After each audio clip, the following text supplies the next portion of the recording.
ಮ್ಲೇಚ್ಛಳೊಡನೆ ನನ್ನ ದೇವ. ಇದೇನು ದೃಶ್ಯ? ಯೋಚನೆಗಳಿಂದ ನನ್ನ ತಲೆ ಕೆಟ್ಟು ಹೋಗಿದೆಯೋ? ಪುನಃ ಅದೇ ದೃಶ್ಯ. ದೇವ, ಇದೇನು? ನಿನಗೆ ಶ್ರೀದೇವಿ ಇರಲಿಲ್ಲವೇ? ಭೂದೇವಿ ಇರಲಿಲ್ಲವೇ? ಮ್ಲೇಚ್ಛಳು. ಆದರೂ ಇವಳ ಮುಖದಲ್ಲಿ ಎಂತಹ ಕಳೆ ಇದೆ.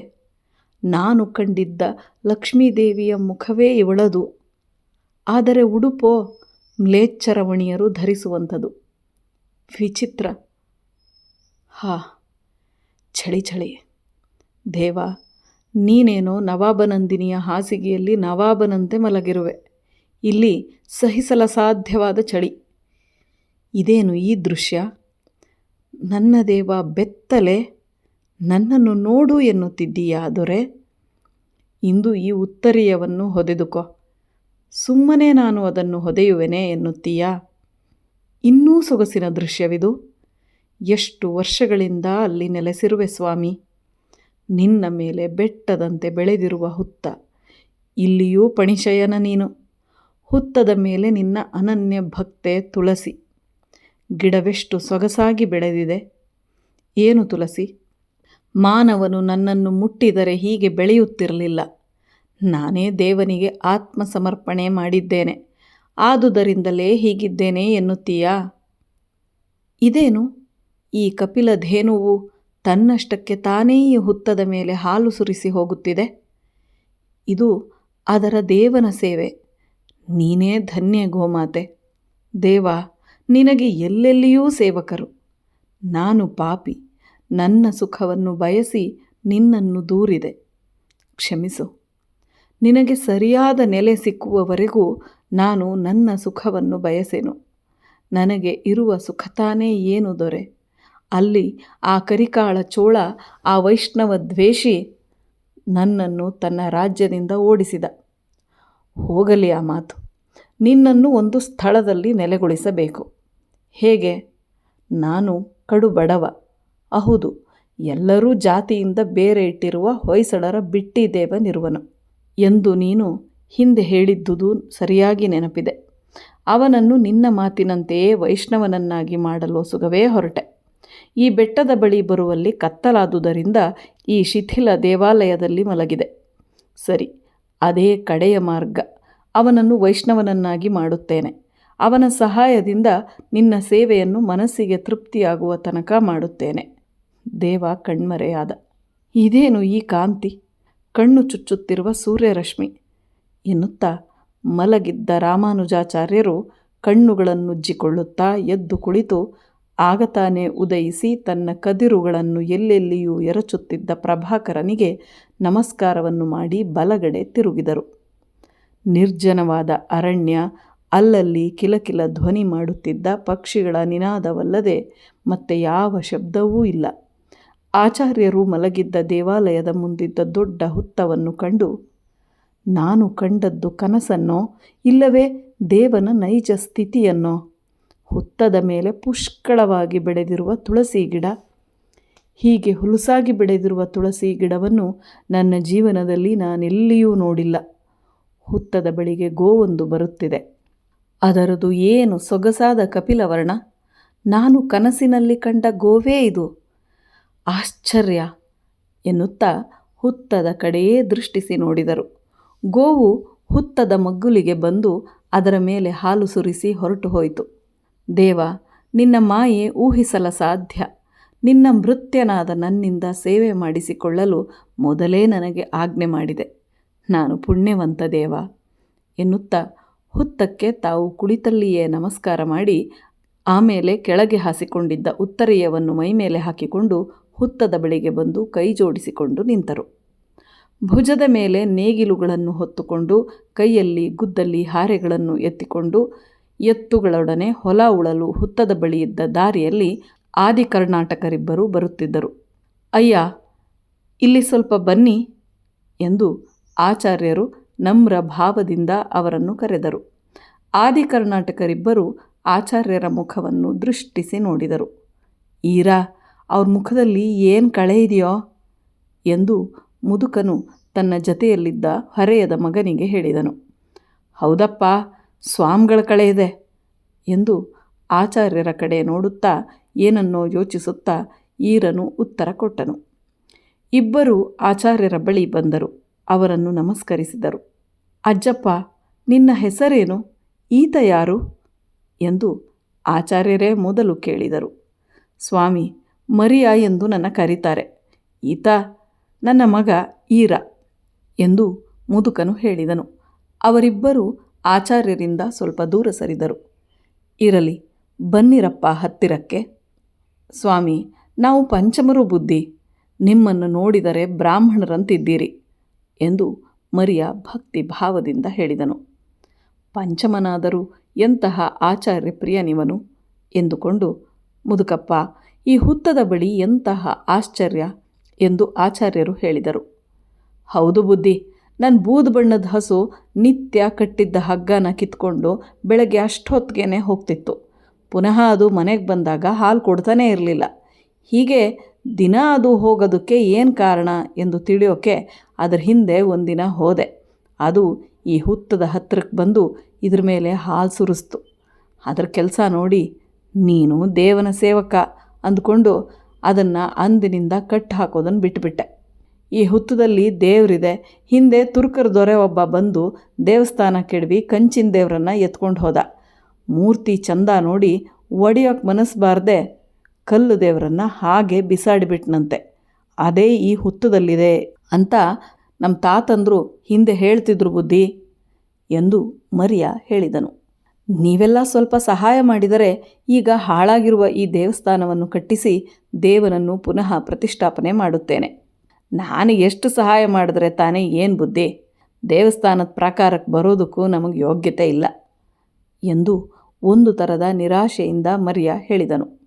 ಯೋಗ್ಯತೆ ಇಲ್ಲದೆ ಏನು ಮರಿಯ? ಉತ್ಸವದ ಕಾಲದಲ್ಲಿ 3 ದಿನವಾದರೂ ನೀವೆಲ್ಲ ದೇವಸ್ಥಾನಕ್ಕೆ ಬರುವಂತೆ ಮಾಡುತ್ತೇನೆ. ನೀವೆಲ್ಲ ವಿಷ್ಣು ಭಕ್ತರೇ ಅಲ್ಲವೇ? ಎಲ್ಲರ ಹೃದಯದಲ್ಲಿಯೂ ಇರುವ ದೇವ ಒಬ್ಬನೇ. ನನ್ನೊಡೆಯ, ಬ್ರಾಹ್ಮಣರಲ್ಲೆಲ್ಲ ನಮ್ಮ ಜನನ ನೋಡಿ ನೀವು ಒಬ್ಬರೇ ಹೀಗೆ ಹೇಳಿದ್ದು. ನಮ್ಮ ಜನಕ್ಕೆಲ್ಲ ಹೇಳ್ತೀನಿ, ಏನು ಕೆಲಸ ಮಾಡಬೇಕಾದ್ರೂ ನಾವು ಸಿದ್ಧರಾಗಿದ್ದೇವೆ ಎಂದು ನಮ್ರ ರೀತಿಯಿಂದ ಕೂಡಿದ ಪೂಜ್ಯ ಭಾವದಿಂದ ಮರಿಯ ಹೇಳಿದನು. ನಾನು ಇಂದು ಹಳೇಬೀಡಿಗೆ ಹೋಗಿ ದೊರೆಯನ್ನು ನೋಡಿ ಬರುತ್ತೇನೆ. ನನ್ನ ಕನಸಿನಲ್ಲಿ ದೇವ ನಾನು ಇಲ್ಲಿ ಇದ್ದೇನೆ ಎಂದು ಹೇಳಿದ್ದಾನೆ.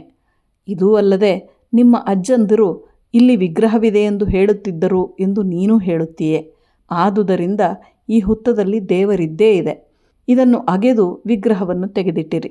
ದೊರೆಯ ಸಹಾಯದಿಂದ ದೇವಾಲಯವನ್ನು ಕಟ್ಟಿಸುತ್ತೇನೆ. ದೇವರು ಸೇವೆನ ಯಾರ್ಯಾರಿಂದ ಹೇಗೆ ಮಾಡಿಸ್ಕೊಳ್ತಾನೋ ಬುದ್ಧಿ. ನಾಳೆ ಶ್ರೀರಾಮನವಮಿ, ಒಳ್ಳೆಯ ದಿನ. ಆದುದರಿಂದ ನಾಳೆಯೇ ಈ ಹುತ್ತವನ್ನು ಅಗೆದು ದೇವನನ್ನು ತೆಗೆದಿಡಿ ಮರಿಯ. ಆಗಲಿ ಬುದ್ಧಿ, ನಮ್ಮ ಜನನೆಲ್ಲ ನಾಳೆ ಕರ್ಕೊಂಡು ಬಂದು ಸ್ವಾಮಿನ ಎತ್ತಿಡ್ತೀವಿ ಎಂದು ಮರಿಯ ಹೇಳಿ ಆಚಾರ್ಯರನ್ನು ನಮಸ್ಕರಿಸಿ ತನ್ನ ಮಗನೊಡನೆ ಹೊಲ ಉಳಲು ಹೋದನು. 12ನೇ ಶತಮಾನದ ಆದಿಭಾಗ. ಭಾರತಕ್ಕೆಲ್ಲ ಒಬ್ಬ ಸಾರ್ವಭೌಮನಿಲ್ಲದ ಕಾಲ. ಎಲ್ಲೆಲ್ಲಿಯೂ ದಂಗೆಗಳು. ಪ್ರತಿಯೊಂದು ಪ್ರಾಂತ್ಯವೂ ಸ್ವತಂತ್ರ ರಾಜ್ಯ. ಅಲ್ಲಲ್ಲಿ ಒಬ್ಬರೊಡನೊಬ್ಬರು ಹೋರಾಡುತ್ತಿದ್ದ ಸಣ್ಣ ಪುಟ್ಟ ರಾಜರು. ಪಂಜಾಬ್ ಮತ್ತು ದೆಹಲಿ ಇವುಗಳನ್ನು ಘಜ್ನಿ ಮೊಹಮ್ಮದನ ಮೊಮ್ಮಗ ಅಹಮದ್ ಶಹನು ಆಳುತ್ತಿದ್ದನು. ಘಜ್ನಿ ಮೊಹಮ್ಮದನು ಭಾರತವನ್ನು ಜಯಿಸಿ ತನ್ನ ಸ್ವಾಧೀನದಲ್ಲಿಟ್ಟುಕೊಂಡಿದ್ದುದು ಪಂಜಾಬ್ ಮತ್ತು ದೆಹಲಿ ಮಾತ್ರ. ಅಹಮದ್ ಶಹನು ಪ್ರಕೃತಿ ಪ್ರೇಮಿ, ರಾಜ ಋಷಿ. ಘಜ್ನಿಯಲ್ಲಿ ತನ್ನ ಪ್ರತಿನಿಧಿಯಾಗಿ ತನ್ನ ತಮ್ಮ ಆದಿಲ್ ಶಹನನ್ನಿಟ್ಟಿದ್ದನು. ತನ್ನ ಪ್ರಕೃತಿ ಪ್ರೇಮವನ್ನು ಈಡೇರಿಸಿಕೊಳ್ಳಲು ಸುಗವೇ ಆತನು ದೆಹಲಿಯಲ್ಲಿ ನಿಂತನು. ತನ್ನ ಅರಮನೆಯನ್ನು ದೆಹಲಿಯಲ್ಲಿ ಯಮುನಾ ತೀರದಲ್ಲಿ ಕಟ್ಟಿಸಿದ್ದನು. ಅರಮನೆಯ ಹಿಂಭಾಗದಲ್ಲಿಯೇ ಯಮುನೆಯ ಸೋಪಾನಗಳು. ಆ ಮೆಟ್ಟಿಲುಗಳ ಪಕ್ಕದಲ್ಲಿ ಅರಮನೆಯ ಹಿಂದೆ ಹರಿಯುತ್ತಿದ್ದ ಯಮುನೆಯ ಬಲ ದಡದ ಮೇಲೆಯೇ ರಾಜೋದ್ಯಾನ. ಅರಮನೆಯ ಹಿಂಭಾಗದಲ್ಲಿದ್ದ ಚಂದ್ರಮಹಲೆ ಪಾದಶಹನ ಏಕಮಾತ್ರ ಪುತ್ರಿಯಾದ ಮಮ್ತಾಜಳದು. ಅದರಲ್ಲಿ ಆಕೆಯ ಸೋದರ ಮಾವನ ಮಗಳು ನೂರ್ ಬೇಗಂ ಮತ್ತು ಬಾದಶಹನ ಹಿಂದೂ ಮಂತ್ರಿಯ ಮಗಳು ಮಮ್ತಾಜ್ಳ ಸಖಿಯೂ ಆದ ಸುಭದ್ರೆ ಇವರು ವಾಸವಾಗಿದ್ದರು. ಚೈತ್ರ ಮಾಸದ ಹುಣ್ಣಿಮೆಯ ಸಾಯಂಕಾಲ ಮಮ್ತಾಜಳು ಆಕೆಯ 2 ಗೆಳತಿಯರು ಯಮುನೆಯ ಮೆಟ್ಟಿಲುಗಳ ಮೇಲೆ ಕುಳಿತು ಯಮುನೆಯ ನೀರಿನಲ್ಲಿ ಕಾಲುಗಳನ್ನಿಟ್ಟುಕೊಂಡು ಕೈಗಳಿಂದ ನೀರನ್ನು ಎರಚುತ್ತಲಿದ್ದರು. ಸೂರ್ಯನು ಆಗ ತಾನೇ ಮುಳುಗುತ್ತಿದ್ದನು. ಆತನ ಕೆಂಗದಿರುಗಳು ತೆರೆಗಳಿಂದ ಹರಿಯುತ್ತಿದ್ದ ಯಮುನೆಯ ಪ್ರವಾಹದ ಮೇಲೆ ಬಿದ್ದು ವಿವಿಧ ರೂಪಗಳಿಂದ ಮೆರೆಯುತ್ತಿದ್ದವು. ದಡಗಳ ಮೇಲಿದ್ದ ಮರಗಳಲ್ಲಿ ಪಕ್ಷಿಗಳ ಇಂಚರವು ಕೇಳಿಸುತ್ತಿತ್ತು. ಈ ಪ್ರಕೃತಿ ಸೌಂದರ್ಯವನ್ನು ಅನುಭವಿಸುತ್ತಿದ್ದ ಎಲ್ಲರೂ ಮೌನವಾಗಿದ್ದರು. ಸ್ವಲ್ಪ ಹೊತ್ತಾದ ಮೇಲೆ ಮಮ್ತಾಜ್ಳೆ, ಭದ್ರಾ, ನಿನ್ನೆ ಒಂದು ಕನಸನ್ನು ಕಂಡೆ ಎಂದು ನಸುನಗೆಯಿಂದ ಹೇಳಿದಳು. ಯಾವುದೇ ಅದು ಎಂದು ಸಖಿಯರಿಬ್ಬರು ಕೇಳಿದರು. ಅದನ್ನು ಕೇಳಿ ನೀವ್ಯಾರೂ ನಗಕೂಡದು. ಇಲ್ಲ ಹೇಳು ತಾಜ್, ನಿನ್ನ ಸೋದರಿಯರೇ ನಾವೆಂದು ತಿಳಿ ಎಂದು ಸುಭದ್ರೆ ಹೇಳಿದಳು. ಭದ್ರಾ, ಹಿಂದೂಗಳಲ್ಲೆಲ್ಲ ನಿನ್ನನ್ನು ನಾನು ಬಹಳ ಮೆಚ್ಚಿದ್ದೇನೆ. ಅದೇನೋ ನೋಡು, ನನ್ನ ತಾಯಿಯಲ್ಲಿಯೂ ಇಲ್ಲದ ಪ್ರೇಮ ನನಗೆ ನಿನ್ನ ಮೇಲಿದೆ. ನನ್ನ ಆಸೆಗಳನ್ನೆಲ್ಲ ಈಡೇರಿಸುವುದರಲ್ಲಿ ನೀನು ಮೊದಲನೆಯವಳು. ಏನು ಸೊಗಸಾಗಿ ನನ್ನ ಚೆಲುವನನ್ನು ಸಿಂಗರಿಸುವೆ ನೀನು. ಆತ ನನ್ನ ಎರಡನೆಯ ಹೃದಯ ನೂರ್, ನನ್ನ ಚೆಲುವ. ನೀವಿಬ್ಬರೂ ಇಷ್ಟು ಮಾತ್ರ ನನ್ನೊಡನಿದ್ದರೆ ನನಗೆ ಈ ಪ್ರಪಂಚದಲ್ಲಿ ಮತ್ತೇನೂ ಬೇಡ. ನಮ್ಮ ಮೂವರಿಗಿಂತ ಇನ್ನೂ ಪ್ರೇಮವನ್ನು ಹೊಂದುವವನು ಬಂದಿದ್ದಾನೆ. ಅವನ ಜೊತೆಯಲ್ಲಿದ್ದಾಗ ಈ ಮಾತನ್ನು ನೀನು ಹೇಳಿದರೆ ಸರಿ. ಆಗ ನಿನ್ನ ಪ್ರೇಮ ನಮ್ಮಗಳ ಮೇಲೆ ಸ್ಥಿರವಾದುದೆಂದು ನಾವು ಒಪ್ಪುತ್ತೇವೆ ಎಂದು ನೂರ್ ಬೇಗಂ ಹಾಸ್ಯಧ್ವನಿಯಿಂದ ಹೇಳಿದಳು. ಯಾರೇ ಅದು ಹೊಸದಾಗಿ ಬಂದಿರುವವರು ಎಂದು ಸುಭದ್ರೆ ನಡುವೆ ಮಾತು ಹಾಕಿದಳು. ನಿನಗೆ ಗೊತ್ತಿಲ್ಲವೇನೆ ತಾಜ್? ನೀನು ಭದ್ರೆಗೆ ಅದನ್ನು ಹೇಳಲಿಲ್ಲವೇ? ನೋಡಿದೆಯಾ ತಾಜ್, ನನ್ನಲ್ಲಿಯೂ ಮರೆಮಾಚಿದೆ ಎಂದು ಸುಭದ್ರೆ ತಾಜ್ಳ ಮುಖವನ್ನು ದೃಷ್ಟಿಸುತ್ತಾ ಕೇಳಿದಳು. ಅದು ಅಷ್ಟೇನೂ ವಿಶೇಷವಾದ ಸಮಾಚಾರವಲ್ಲ ಭದ್ರಾ. ನೂರ್ ಎಲ್ಲ ಹೇಳುತ್ತಾಳೆ ಕೇಳು. ಬೆಳಗ್ಗೆ ತುರ್ಕಿ ದೇಶದ ಸುಲ್ತಾನ್ ಬಂದಿದ್ದನೇ. ಅವನಿಗೆ ಬಾದಶಹರು ಏನು ಹೇಳಿದರು? ಬಾದಶಹರು ಮಮ್ಮೂನ ಕೇಳಿದರು. ನಾನು ಯಾರನ್ನೂ ಮದುವೆಯಾಗುವುದಿಲ್ಲ ಈಗ ಎಂದು ಕಣ್ಣೀರು ಸುರಿಸುತ್ತಾ ಇವಳು ತಂದೆಗೆ ಹೇಳಿದಳು. ನನ್ನ ಮಗಳಿಗೆ ಇನ್ನೂ 1 ವರ್ಷ ಮದುವೆ ಮಾಡುವುದಿಲ್ಲ ಎಂದು ಬಾದಶಹರು ಸುಲ್ತಾನನಿಗೆ ಹೇಳಿದರು. ಇಷ್ಟೇನೆ? ಅವನಂಥವರು ಎಷ್ಟು ಜನ ಬಂದು ಈ ವೇಳೆಗೆ ನಮ್ಮ ಮಮ್ಮೂನ ಕೇಳಿ ಹೋದರೋ. ಆ ಮಾತು ಹೋಗಲಿ, ನಿನ್ನ ಕನಸೇನು? ಅದನ್ನೇ ಬಿಟ್ಟೆಯಲ್ಲ ತಾಜ್ ಎಂದು ಸುಭದ್ರೆ ಕೇಳಿದಳು. ಅದನ್ನು ಕೇಳಿ ನೀವು ನಗುತ್ತೀರಿ ಎಂದು ದನಿ ತೆಗೆದು ತಾಜ್ ಹೇಳಿದಳು. ಇಲ್ಲ ಹೇಳೆ ಅಂದರೆ ನೂರ್ ಬೇಗಂ ಓರೆಗಣ್ಣಿನಿಂದ ಮಮ್ತಾಜ್ಳನ್ನು ನೋಡುತ್ತಾ ಹೇಳಿದಳು. ಒಂದು ರಾತ್ರಿ ನಾನೊಬ್ಬಳೇ ಈ ಮೆಟ್ಟಿಲುಗಳ ಮೇಲೆ ಕುಳಿತಿದ್ದೇನೆ. ಯಮುನೆಯ ಹರಿಯುವ ಧ್ವನಿಯಲ್ಲದೆ ಮತ್ತೆ ಯಾವ ಶಬ್ದವೂ ಇಲ್ಲ. ಪೂರ್ಣಚಂದ್ರನು ಪ್ರಕೃತಿಯನ್ನೆಲ್ಲ ತನ್ನ ಅಮೃತ ಕಿರಣಗಳಿಂದ ತುಂಬಿದ್ದ. ನಾನು ತಲೆ ಬಗ್ಗಿಸಿಕೊಂಡೇ 2 ಕೈಗಳಿಂದ ನೀರನ್ನು ಯಮುನೆಯಲ್ಲಿ ಚೆಲ್ಲುತ್ತಾ ಉದ್ಭವಿಸುವ ಅಲೆಗಳನ್ನು ನೋಡುತ್ತಿದ್ದೆ. ಆಗ ಹಿಂದಿನಿಂದ ಬಂದು ಯಾರೋ ನನ್ನ ಕಣ್ಣು ಮುಚ್ಚಿದರು. ಭದ್ರೆ, ಭದ್ರೆ, ಕಣ್ಣು ಬಿಡೆ ಎಂದೆ. ಉತ್ತರವೇ ಇಲ್ಲ. ನೂರ್ ನಿನಗಲ್ಲವೇನೆ ಹೇಳುವುದು, ಕೈ ತೆಗೆಯೇ ಎಂದು ಕೂಗಿದೆ. ಆಗ ನಗುವ ಧ್ವನಿಯಿಂದ ನನ್ನ ಚೆಲುವ, ನಾನೇ ಅಮ್ಮೋ, ಅಯ್ಯೋ ಮುಗ್ದೆ, ಕೈ ಮುಟ್ಟಿದೊಡನೆಯೇ ನನ್ನನ್ನು ತಿಳಿಯಲಾಗಲಿಲ್ಲವೇ ಎಂದು ನಸುನಗೆಯಿಂದ ಹೇಳಿದ. ನಾನು ತಲೆ ಎತ್ತಿ ಆತನ ಕಡೆ ನೋಡಿದೆ. ಏನು ಉಡುಪಿನ ವೈಚಿತ್ರ್ಯ! ಆತ ತಿಳಿ ಹಳದಿಯ ಚೀನಾಂಬರವನ್ನು ಉಟ್ಟಿದ್ದ. ನಡುವಿಗೆ ಹಸುರು ರೇಷ್ಮೆಯ ವಸ್ತ್ರವನ್ನು ಬಿಗಿದಿದ್ದ. ಭುಜದ ಮೇಲೆ ರಕ್ತಾಂಬರ ಉಪ್ಪುತ್ತಿತ್ತು. ನವಿಲು ಗರಿಯಿಂದ ಕೂಡಿದ್ದ ತಲೆಯ ಮುಡಿಗೆ, ಕೈಯಲ್ಲಿ ಚಿನ್ನದ ಕೊಳಲು, ಕಾಲಲ್ಲಿ ಬಂಗಾರದ ಗೆಜ್ಜೆ. ಮಮ್ಮು, ನನ್ನ ನೀನು ಎಂದಾದರೂ ಹೀಗೆ ಸಿಂಗರಿಸಿದ್ದೆಯಾ ಎಂದು ಕೇಳಿದ. ಇಲ್ಲ, ನಾಳೆ ಸಿಂಗರಿಸುತ್ತೇನೆ ಎಂದು ಉತ್ತರ ಕೊಟ್ಟೆ. ನೋಡು, ನೀನು ಬೇರೆ ಥರದ ಉಡುಪನ್ನು ಹಾಕಿಕೊಳ್ಳಬೇಕು ಎಂದು ನಸುನಗೆಯಿಂದ ನುಡಿದ. ಹೇಗಿರಬೇಕು ಹೇಳು ಎಂದು ನಾನು ನಸುನಗೆಯಿಂದ ಕೇಳಿದೆ.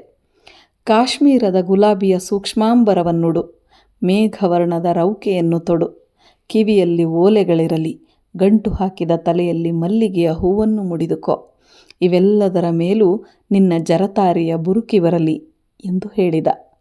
ಹಾಗೆಯೇ ಮಾಡುತ್ತೇನೆ ಎಂದೆ. ನಾಳೆ ರಾತ್ರಿ ದರ್ಶನ ಕೊಡಲು ಬರುತ್ತೇನೆ. ನಾನು ಹೇಳಿದ್ದು ನೆನಪಿದೆಯೋ ಎಂದು ನಗುತ್ತಾ ಹೇಳಿ ಕಣ್ಮರೆಯಾದ ಎಂದು ಮಮ್ತಾಜ್ಳು ಹೇಳಿ, ಭದ್ರೆ, ಭದ್ರೆ, ನನ್ನ ದೇವ ಹೇಳಿದಂತೆ ನನ್ನನ್ನು ಮತ್ತು ನನ್ನ ಚೆಲುವನನ್ನು ಸಿಂಗರಿಸು. ದೇವ ನಿನಗೆ ಸಿಂಗರಿಸುವ ವಿದ್ಯೆ ಕಲಿಸಿದ್ದಾನೆ. ಬೆಳಗಿನಲ್ಲಿಯೇ ಇದನ್ನು ನಿನಗೆ ಹೇಳಬೇಕೆಂದಿದ್ದೆ. ಆದುದರಿಂದಲೇ ನಿಮ್ಮ ಮನೆಗೆ ಹೇಳಿ ಕಳಿಸಿದ್ದೆ. ಈ ದಿನ ಶುಕ್ರವಾರ, ಮನೆಯಲ್ಲಿ ಕೆಲಸವಿದೆ, ಸಾಯಂಕಾಲಕ್ಕೆ ಕಳುಹಿಸುತ್ತೇನೆ ಎಂದು ನಿಮ್ಮ ತಾಯಿ ಹೇಳಿ ಕಳುಹಿಸಿದಳು. ನನಗೆ ಸಿಂಗರಿಸುವುದಾಗಲಿ ಸಿಂಗರಿಸಿಕೊಳ್ಳುವುದಾಗಲಿ ಬರುವುದಿಲ್ಲ ಎಂದು ಒಂದು ತೆರದ ದೈನ್ಯದಿಂದ ಮಮ್ತಾಜ್ ಹೇಳಿದಳು. ನಿನ್ನ ರೂಪಿನ ಮುಂದೆ ಯಾವ ಸಿಂಗಾರ ತಾನೇ ಬೇಕು ತಾಜ್, ನಾನು ಗಂಡಸಾಗಿದ್ದರೆ ಎಂದು ಸುಭದ್ರೆ ಮಮ್ತಾಜ್ಳನ್ನು ಓರೆಗಣ್ಣಿಂದ ನೋಡುತ್ತಾ ಹೇಳಿದಳು. ಆಗ ನಿನ್ನನ್ನು ನಾನು ಮದುವೆಯಾಗುತ್ತಿದ್ದೇನೆ ಭದ್ರೆ ಎಂದು ನೂರ್ ಬೇಗಂ ನಸುನಗೆಯಿಂದ ನುಡಿದಳು. ಭದ್ರ, ಆಗಲೇ ರಾತ್ರಿ ಆಗುತ್ತಾ ಬಂದಿತು, ಇನ್ನು ಸ್ನಾನ ಮಾಡಿ ಹೋಗೋಣ, ನಮ್ಮ ತಾಯಿ ತನ್ನನ್ನು ಬಂದು ನೋಡ ಹೇಳಿರುವಳು. ನಾನು ನೂರ್ ಅರಮನೆಗೆ ಹೋಗಿ 9 ಗಂಟೆಗೆ ಚಂದ್ರಮಹಲಿಗೆ ಬರುತ್ತೇವೆ. ಅಷ್ಟರ ವೇಳೆಗೆ ನೀನು ಚಲುವನನ್ನು ಸಿಂಗರಿಸಿರಬೇಕು. ಇದೇನು ಇವಳು ಸುಮ್ಮನೆ ಹೀಗೆ ಹೇಳುತ್ತಿದ್ದಾಳೆ? ದೇವ ಇವಳ ಬಳಿ ಬರುವನೆ, ತನ್ನನ್ನು ಮಹಮದೀಯ ರಾಧೆಯಂತೆ ಸಿಂಗರಿಸಬೇಕಂತೆ. ನನಗೆ ಯಾಕೆ ಆ ಯೋಚನೆ? ದೇವ, ನಿನ್ನ ಮಾಯೆ ಏನೋ ನಂಬಿದವರಾರು? ಎಂತಹ ಸುಲ್ತಾನನು ಬಂದರೂ ವರಿಸೆನೆನ್ನುತ್ತಾಳೆ, ನಿನ್ನ ವಿಗ್ರಹವನ್ನು 1 ನಿಮಿಷವೂ ಬಿಟ್ಟಿರಳು ಎಂದು ಯೋಚಿಸುತ್ತಾ ಸುಭದ್ರೆ ನೀರಿನಲ್ಲಿಳಿದಳು. ಏನು ಭದ್ರ, ನೀನೇನು ಉತ್ತರ ಕೊಡಲೇ ಇಲ್ಲ? ನಾಳೆ ಅಮೃತ ಮಹಲಿಗೆ ಹೋಗಬೇಕೆಂದು ನಿನ್ನೆ ನೀನು ಹೇಳಿದ್ದೆ. ನೋಡು, ಈ ಹೊತ್ತು ನೀನು ನನ್ನ ಮನೋಭೀಷ್ಟವನ್ನು ಪೂರೈಸಿದರೆ ನಿನ್ನ ಇಷ್ಟದಂತೆಯೇ ನಾಳೆ ಬೆಳಗಿನಲ್ಲಿ ಅಮೃತ ಮಹಲಿಗೆ ಹೋಗಿ ನಾಳಿದ್ದು ಇಲ್ಲಿಗೆ ಹಿಂದಿರುಗೋಣ. ನಾಳೆ ರಾತ್ರಿ ನಿನ್ನ ಚಲುವನನ್ನೇನು ಮಾಡುತ್ತೀ ಎಂದು ನೂರ್ ಬೇಗಂ ಮಮ್ತಾಜ್ಳನ್ನು ನಸುನಗೆಯಿಂದ ಕೇಳಿದಳು. ಹ್ಞೂ, ನೂರ್ ಹೇಳುವುದು ನಿಜ ಎಂದು ಸುಭದ್ರೆಯು ಹೇಳಿದಳು. ಆತನಿಗೆ ಈ ರಾತ್ರಿ ಹೇಳುತ್ತೇನೆ, ಈ ಹೊತ್ತು ನಿನ್ನ ಮನಸ್ಸನ್ನು ತೃಪ್ತಿಪಡಿಸಿದೆ, ನಾಳೆ ನನ್ನ ಗೆಳತಿಯ ಇಷ್ಟಾರ್ಥವನ್ನು ಪೂರೈಸಬೇಕು, ಆದುದರಿಂದ ನನ್ನನ್ನು ಕ್ಷಮಿಸು ಎನ್ನುತ್ತೇನೆ. ಮುಗ್ಧ ಹುಡುಗಿ, ದೇವನು ಇವಳೊಡನೆ ಮಾತಾಡುವನೆ ಎಂದುಕೊಂಡು, ಆಗಲಿ ಮಮ್ಮು, ನೀನು ಬರುವ ವೇಳೆಗೆ ಚಲುವನನ್ನು ಸಿಂಗರಿಸಿಡುತ್ತೇನೆ ಎಂದು ಸುಭದ್ರೆ ಹೇಳಿದಳು. ಅಷ್ಟೇ ಅಲ್ಲ ಭದ್ರ, ನಾನು ಬಂದ ಮೇಲೆ ನನಗೂ ಅಲಂಕಾರ ಮಾಡಬೇಕು. ಆಗಬಹುದು ಎಂದು ಸುಭದ್ರೆ ಹೇಳಿದಳು. ಸ್ನಾನ ಪೂರೈಸಿದ ಮೇಲೆ ಮೂವರು ಅರಮನೆಯ ಹತ್ತಿರ ಬಂದರು. ಮಮ್ತಾಜ್ ಮತ್ತು ನೂರ್ ಬೇಗಂ ಅರಮನೆಯೊಳಕ್ಕೆ ಹೋದರು. ಸುಭದ್ರೆ ಚಲುವ ದೇವನನ್ನು ಸಿಂಗರಿಸಲು ಚಂದ್ರಮಹಲಿಗೆ ಬಂದಳು. ರಾತ್ರಿ 9 ಗಂಟೆಯಾಯಿತು. ಸುಭದ್ರೆ ಚಲುವನನ್ನು, ಮಮ್ತಾಜಳ ಕೊಠಡಿಯನ್ನು ಸಿಂಗರಿಸಿ ನವಾಬನಂದಿನಿಯ ಬರುವಿಕೆಯನ್ನು ನಿರೀಕ್ಷಿಸುತ್ತಿದ್ದಳು.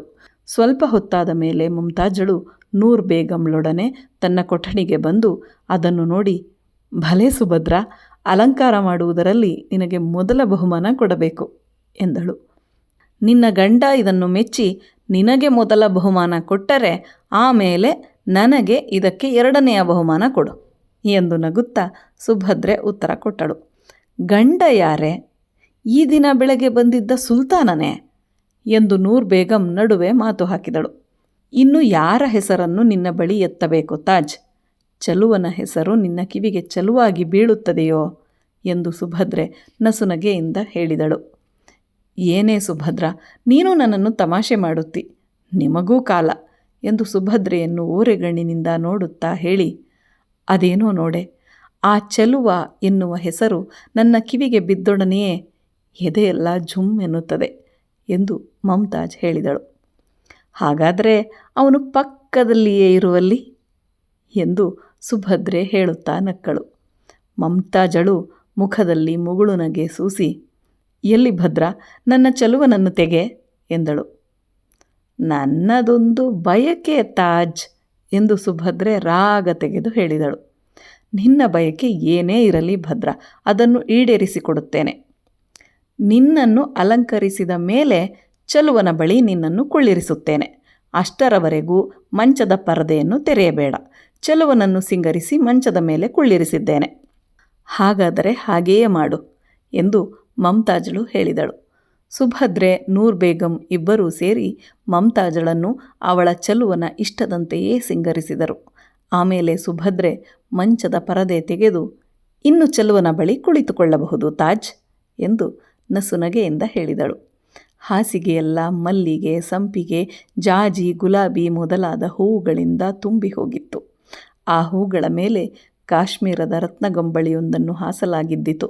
ಕೊಠಡಿಯಲ್ಲಿ ಎಲ್ಲಿ ನೋಡಿದರೂ ಅರೇಬಿಯಾದ ಅತ್ತರುಗಳ ಮತ್ತು ಹತ್ತಿಸಿದ್ದ ಊದುಬತ್ತಿಗಳ ಸುವಾಸನೆ.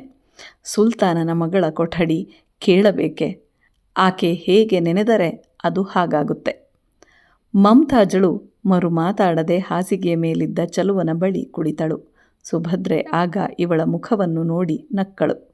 ನೂರ್, ಅಲಮಾರಿನಲ್ಲಿ ಆರತಿ ಮಾಡಿಟ್ಟಿದ್ದೇನೆ, ತೆಗೆದುಕೊಂಡು ಬಾ ಎಂದು ಸುಭದ್ರೆ ನೂರ್ ಬೇಗಂಗೆ ಹೇಳಿದಳು. ನೂರ್ ಬೇಗಂ ಅಲಮಾರಿನಲ್ಲಿದ್ದ ಚಿನ್ನದ ತಟ್ಟೆಯಲ್ಲಿ ಮಾಡಿದ್ದ ಆರತಿಯನ್ನು ತಂದಳು. ಸುಭದ್ರೆಯು ಚಲುವ ಮತ್ತು ಮಮ್ತಾಜ್ ಇಬ್ಬರಿಗೂ 2 ಹೂಮಾಲೆಗಳನ್ನು ಹಾಕಿದಳು. ನೂರ್ ಮತ್ತು ಸುಭದ್ರೆ ದಂಪತಿಗಳಿಗೆ ಆರತಿಯನ್ನು ಬೆಳಗಿದರು. ಆಗ ನೂರ್ ಬೇಗಂ, ಏನು ಸುಭದ್ರ, ಗಂಡ ಹೆಂಡತಿಗಿಂತ ಚಿಕ್ಕವ ಎಂದು ನಸುನಗೆಯಿಂದ ತಲೆ ಅಲ್ಲಾಡಿಸುತ್ತಾ ಹೇಳಿದಳು. ಹೌದು, ನಾನು ನಿನಗೆ ಹೇಳಿರಲಿಲ್ಲವೇ, ನಮ್ಮ ಕೃಷ್ಣ ರಾಧೆಗಿಂತ ಚಿಕ್ಕವ ಎಂದು. ನೆನಪಿಗೆ ಬಂತು. ಹಾಗಾದರೆ ಚಲುವ ಕೃಷ್ಣ, ತಾಜ್ ರಾಧೆ, ನೀನು ಸುಭದ್ರ. ತಮಾಷೆ ಮಾಡಬೇಡ, ಸುಮ್ಮನಿರೆ, ನೀನು ಸದಾ ಹುಡುಗಿಯೇ ಎಂದು ಮಮ್ತಾಜಳು ನಸುನಗೆಯಿಂದ ನೂರ್ ಬೇಗಂಗೆ ಹೇಳಿ ಚಲುವ ಮೂರ್ತಿಯನ್ನು ಅಪ್ಪಿ ಮುದ್ದಿಟ್ಟಳು. ಏನೇ ಭದ್ರ, ಆ ವಿಗ್ರಹವನ್ನು ಕಂಡರೇನೆ ಹಾಗೆ ಪ್ರಾಣ ಬಿಡುತ್ತಾಳೆ ಎಂದು ನೂರ್ ಬೇಗಂ ಹೇಳಿದಳು. ಅಹುದು ಎಂದು ಸುಭದ್ರೆ ಯೋಚಿಸುತ್ತಾ ಹೇಳಿ, ಇನ್ನು ನಾವು ಬರುತ್ತೇವೆ ತಾಜ್, ನಿನ್ನ ಚಲುವನನ್ನು ನಾಳೆ ಬಿಟ್ಟಿರಲು ಅಪ್ಪಣೆ ಕೇಳು, ಬೆಳಗಿನಲ್ಲಿಯೇ ನಾವೆಲ್ಲ ಅಮೃತ ಮಹಲಿಗೆ ಹೋಗಬೇಕು ಎಂದಳು. ಆ ಕಲ್ಲನ್ನೇನೇ ಕೇಳೋದು ಎಂದು ನೂರ್ ಬೇಗಂ ನಗುತ್ತಾ ಹೇಳಿದಳು. ಆಗಲಿ ಭದ್ರ ಎಂದು ಮಮ್ತಾಜಳು ಸುಭದ್ರೆಗೆ ನಸುನಗೆಯಿಂದ ಹೇಳಿದಳು. ಮಾರನೆಯ ದಿನ ಸೂರ್ಯೋದಯವಾಗಿ ಸ್ವಲ್ಪ ಹೊತ್ತಾಗಿತ್ತು. ಅರಮನೆಯ ತನ್ನ ಬೈಠಕ್ಖಾನೆಯಲ್ಲಿ ನವಾಬ್ ಅಹಮದ್ ಶಹನು ಕೆನ್ನೆಯ ಮೇಲೆ ಕೈ ಇಟ್ಟುಕೊಂಡು ತಲೆ ಬಗ್ಗಿಸಿಕೊಂಡು ಯೋಚಿಸುತ್ತಾ ಕುಳಿತಿದ್ದನು. ಆಗ ಅವನ ವಜೀರ ಆಲಂ ಶಹನು ಅಲ್ಲಿಗೆ ಬಂದು, ಪಾದಶಃ, ಸುಲ್ತಾನರು ಇಂದು ತುರ್ಕಿಗೆ ಪ್ರಯಾಣ ಬೆಳೆಸಿದರು ಎಂದನು. ಹಾಂ ಎಂದು ತಲೆಯನ್ನು ಮೇಲಕ್ಕೆತ್ತಿ ವಜೀರನ ಮುಖವನ್ನು ನೋಡಿ ಪಕ್ಕದಲ್ಲಿದ್ದ ಆಸನವನ್ನು ವಜೀರನಿಗೆ ಕುಳಿತುಕೊಳ್ಳೆಂದು ಬಾದಶಹರು ತೋರಿಸಿದನು. ವಜೀರನು ಕುಳಿತು, ಬಾದಶಃ, ಸುಮ್ಮನೆ ಯೋಚನೆ ಮಾಡಿ ಪ್ರಯೋಜನವೇನು? ನಿಮ್ಮ ಮಗಳಿಗೆ ಎಂದು ಮನಸ್ಸು ಬರುತ್ತದೆಯೋ ಅಂದು ಮದುವೆ ಮಾಡಿಕೊಳ್ಳಲಿ ಎಂದನು. ಹಾಗಲ್ಲ ಆಲಂ ಶಹ, ತುರ್ಕಿಯ ಸುಲ್ತಾನ, ಅವನಂತಹ ಐಶ್ವರ್ಯವಂತ, ರೂಪವಂತ, ವಿದ್ಯಾವಂತ, ಬಲವಂತ ಈ ಪ್ರಪಂಚದಲ್ಲಿಯೇ ಇಲ್ಲ. ಅಂತಹವನು ನನ್ನಂತಹ ಧೀನನ ಮಗಳನ್ನು ಕೇಳಲು ಬಂದರೆ ಆಕೆ ಕೊಡುವ ಉತ್ತರವೇನು? ಮುಖ್ಯ, ನಮಗೆ ಸುಲ್ತಾನನನ್ನು ಅಳಿಯನನ್ನಾಗಿ ಮಾಡಿಕೊಳ್ಳುವ ಪುಣ್ಯವಿಲ್ಲ. ಸುಲ್ತಾನ ರೂಪವಂತ ಎಂದು ತಾಜ್ಳಿಗೆ ಹೇಳಿದರೆ ನನ್ನ ಕೈ ಹಿಡಿಯುವವನು ಅವನಿಗಿಂತ ರೂಪವಂತ, ಅವನಿಗಿಂತ ಐಶ್ವರ್ಯವಂತ, ಬಲವಂತ ಎನ್ನುತ್ತಾಳೆ. ಯಾರೋ ಆತ, ಆ ಅಲ್ಲಾನೇ ಬಲ್ಲ ಎಂದು ನಿಟ್ಟುಸಿರನ್ನು ಬಿಡುತ್ತಾ ಪಾದಶಹನು ಹೇಳಿದನು. ವಜೀರನು ಯಾವ ಉತ್ತರವನ್ನೂ ಕೊಡದೆ ಸುಮ್ಮನಿದ್ದನು. ನೋಡು ಆಲಂ ಶಹ, ನಮ್ಮಜ್ಜ ಈ ದೇಶದ ಎಲ್ಲ ವಿಗ್ರಹಗಳನ್ನು ಕೊಳ್ಳೆ ಹೊಡೆದು ತಂದನಷ್ಟೆ. ಅವುಗಳಲ್ಲಿ ಒಂದನ್ನು ತನ್ನ ಚಿಕ್ಕಂದಿನಲ್ಲಿ ತಾಜ್ ಆಟದ ಗೊಂಬೆಯಾಗಿ ಕೇಳಿ ತೆಗೆದುಕೊಂಡಳು. ಅದರ ಹೆಸರೇನು? ಓ, ನೆನಪಿಗೆ ಬಂತು, ಚಲುವನಂತೆ. ಅದರ ಹೆಸರು ಅನ್ವರ್ಥನಾಮ. ಆಲಂ ಶಹ, ಅದು ಎಷ್ಟು ಸುಂದರವಾದ ವಿಗ್ರಹ! ಏನು ಕಳೆ ಇದೆ ಅದರ ಮುಖದಲ್ಲಿ! ಯಾವುದನ್ನೂ ಲಕ್ಷಿಸದೆ ವಿಗ್ರಹಗಳನ್ನೆಲ್ಲ ಛೇದಿಸಿದ ನಮ್ಮಜ್ಜ ಮಹಮೂದ್ ಶಹನ ಹೃದಯವನ್ನೂ ಸಹ ಕರಗಿಸಿ ತನ್ನ ಪಾಡು ಗಟ್ಟಿಯಾಗಿರುವಂತೆ ಮಾಡಿಕೊಂಡಿದೆ ಆ ವಿಗ್ರಹ. ಅದೊಂದಿದ್ದರೆ ತಾಜ್ಳಿಗೆ ಸಾಕು. ವಯಸ್ಸಾದ ಹುಡುಗಿ, ಅನ್ಯಾಯವಾಗಿ ಯೌವನವನ್ನು ಮರಳುಗಾಡಿನಲ್ಲಿ ಬಿದ್ದ ಮಳೆಯಂತೆ ಕಳೆಯುತ್ತಿದ್ದಾಳೆ ಎಂದು ಪಾದಶಹನು ಹೇಳಿದನು. ಆಗ ಆಳೊಬ್ಬನು ಒಂದು ಮೊಳಕಾಲೂರಿ ಪಾದಶಹನನ್ನು ನಮಸ್ಕರಿಸಿ, ಬಾದಶಃ, ದಕ್ಷಿಣ ದೇಶದಿಂದ ಬ್ರಾಹ್ಮಣರೊಬ್ಬರು ತಮ್ಮನ್ನು ನೋಡಬೇಕೆಂದು ಬಂದಿದ್ದಾನೆ ಎಂದು ಹೇಳಿದನು. ಈಗ ನೋಡಲಾಗುವುದಿಲ್ಲ ಎಂದು ಆತನಿಗೆ ಹೇಳು. ಅಪ್ಪಣೆ ಖಾವಂದ್ ಎಂದು ಪುನಃ ಪಾದಶಹನನ್ನು ನಮಸ್ಕರಿಸಿ ಆಳು ಹೊರಟು ಹೋದನು. ಪಾದಶಃ, ಈ ದಿನ ಘಜ್ನಿಯಿಂದ ಕಾಗದ ಬಂದಿದೆ ಎಂದು ವಜೀರನು ಹೇಳಿದನು. ಏನೆಂದು? ಅಲ್ಲಿ ಗಲಭೆ ಬಹಳವಂತೆ. ನಿಮ್ಮ ತಮ್ಮಂದಿರು ನಿಮ್ಮನ್ನು ಸೈನ್ಯ ಸಮೇತ ತಕ್ಷಣ ಬರ ಹೇಳಿದ್ದಾರೆ. ತಕ್ಷಣ ಹೋಗಬೇಕಾದ್ದು ನಮ್ಮ ಕರ್ತವ್ಯ. ಆಗಲಿ, ಮಧ್ಯಾಹ್ನ ಸೈನ್ಯದೊಡನೆ ಘಜ್ನಿಗೆ ಹೊರಡೋಣ ಆಲಂ ಶಹ. ಆಗಬಹುದು ಖಾವಂದ್. ಆಗ ಪುನಃ ಅದೇ ಆಳು ಪ್ರವೇಶಿಸಿ ಪಾದಶಹನನ್ನು ನಮಸ್ಕರಿಸಿ ಧೈರ್ಯದಿಂದ, ಖಾವಂದ್, ಅವರೊಡನೆ 1 ನಿಮಿಷ ಮಾತಾಡಿ ಹೊರಟು ಹೋಗುತ್ತೇನೆ.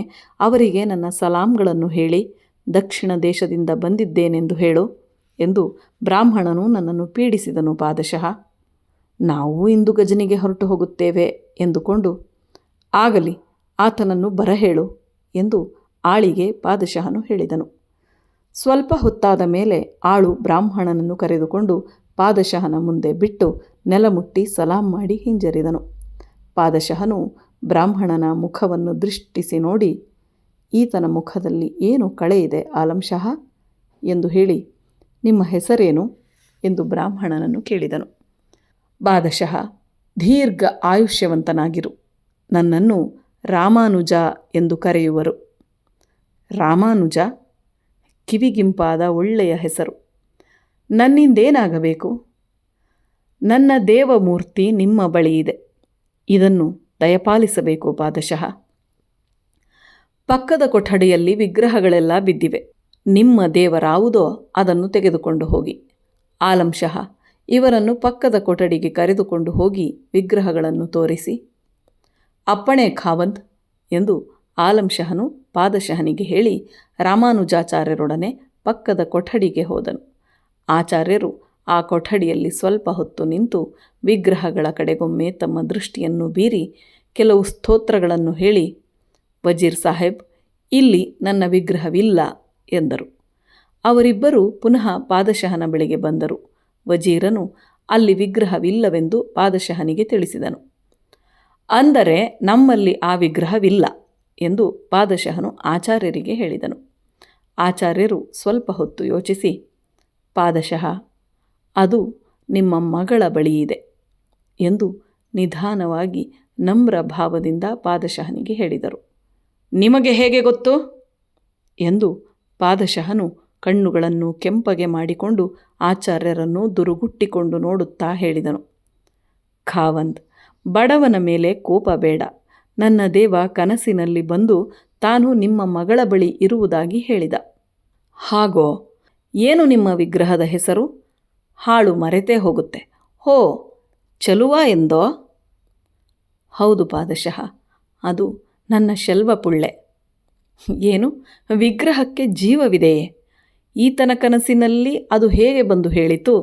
ನನ್ನ ಮಗಳು ಅದನ್ನು ಅಷ್ಟು ಪ್ರೀತಿಸಲು ಕಾರಣವೇನು? ಅವಳ ಗಂಡ ಅದೇನೋ ಆ ಕಂಚು? ಏನಾದರೂ ಆಗಿರಲಿ, ಆ ಹಾಳು ತೊಲಗಿ ಹೋದರೆ ನನ್ನ ಮಗಳ ಮನಸ್ಸು ಸರಿಯಾದ ಸ್ಥಿತಿಗೆ ಬಂದು ಆಕೆ ಸುಲ್ತಾನನನ್ನು ವರಿಸಬಹುದು. ಪೀಡೆ ನನ್ನ ಮನೆಯನ್ನು ಬಿಟ್ಟು ತೊಲಗಿ ಹೋಗಲಿ ಎಂದುಕೊಂಡು, ಬನ್ನಿ, ನಿಮ್ಮ ವಿಗ್ರಹವನ್ನು ಕೊಡುತ್ತೇನೆ ಎಂದು ಆಚಾರ್ಯರಿಗೆ ಪಾದಶಹನು ಹೇಳಿದನು. ಮೂವರು ಚಂದ್ರಮಹಲಿನಲ್ಲಿದ್ದ ಮಮತಾಜಳ ಕೊಠಡಿಯ ಬಳಿ ಬಂದರು. ಆಗ ಪಾದಶಹನು, ತಾಜಿಯಲ್ಲಿ ಎಂದು ಕೊಠಡಿಯ ಬಳಿ ನಿಂತಿದ್ದ ದಾಸಿಯನ್ನು ಕೇಳಿದನು. ಅವರು ತಮ್ಮ ಗೆಳತಿಯರೊಡನೆ ಅಮೃತ ಮಹಲಿಗೆ ಹೋಗಿದ್ದಾರೆ ಖಾವಂದ್ ಎಂದು ದಾಸಿಯು ಹೇಳಿದಳು. ಬಾಗಿಲು ತೆರೆ. ಯಾರನ್ನು ನಾನು ಬರುವವರೆಗೆ ಬಿಡಬೇಡ ಎಂದು ಅಪ್ಪಣೆ ಕೊಟ್ಟಿದ್ದಾರೆ ಪಾದಶಃ. ಏನು, ನನ್ನನ್ನು? ನಿಮ್ಮನ್ನೂ ಸಹ ಖಾವಂದ್. ಬಾಗಿಲು ತೆರೆಯುವೆಯೋ ಇಲ್ಲವೋ ಎಂದು ಪಾದಶಹನು ಕಣ್ಣುಗಳಿಂದ ಕಿಡಿಗಳನ್ನು ಸುರಿಸುತ್ತಾ ಕೇಳಿದನು.